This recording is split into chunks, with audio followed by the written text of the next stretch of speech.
तर मित्रांनो नमस्कार. ही आपली ती जागा ज्या ठिकाणी आपण शेणखत प्रक्रिया सुरू केलेली होती. आता या शेणखत प्रक्रियेला 90 दिवस पूर्ण झाले आहेत. 90पेक्षाही जास्त दिवस झाले आहेत. आपण मार्चच्या 14-15 तारखेला हे शेणखत या ठिकाणी साठवलेलं होतं.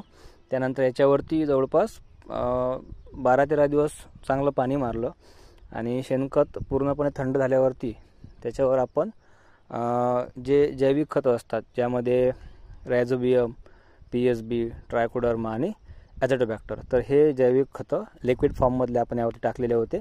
आणि ही प्रक्रिया आपण जी केली होती ही 31 मार्चला केली होती.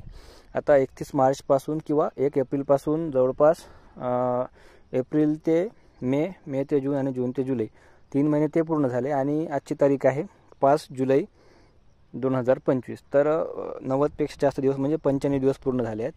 आणि आपण बघू शकता आपलं जे शेणखत आहे ते आता अशा प्रकारे आपल्याला दिसत असेल, एकदम भुसभुशीत झालेला आहे.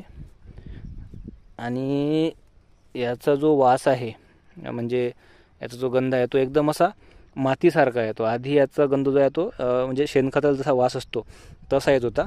आता हे एकदम असं मातीसारखं झालेलं आहे. आणि याच्यावरची जी नेट होती ती मी आता सोडून ठेवलेली आहे, कारण की आता तापमान कमी आहे आणि बद्दलचं वातावरण आहे, त्यामुळे ती नेट मी सोडून ठेवलेली आहे.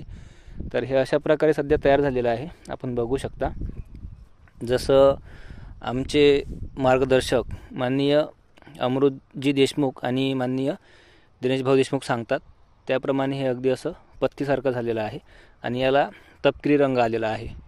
तर आता हे शेणखत आपण आपल्या या इकडच्या प्लॉटमध्ये जिकडे आपण आपलं अमृत पॅटर्न पद्धतीने लागवड केलेली आहे, आपण बघू शकता 4-6-1 या लागवडीच्या अंतरामध्ये आपण लागवड केलेली आहे. आणि याच्याच बाजूला आपला पारंपरिक प्लॉट आहे, म्हणजे जसं 3 एकवर आपण लागवड करतो तसं सराया पाडून. आणि इकडची जी लागवड आहे त्या आपण दोरीच्या सहाय्यानं केलेली होती, जसं आपण आधीच्या व्हिडिओमध्ये बघितलेलं असेल. तर आता हे शेणखत कशा प्रकारे टाकलं जातं त्याचासुद्धा व्हिडिओ आपल्याला समोरच्या भागात बघायला मिळेल. तर हे अशा प्रकारे बघा, परत एकदा दाखवतो. अशा प्रकारे हे शेणखत जे आहे ते तयार झालेलं आहे. धन्यवाद.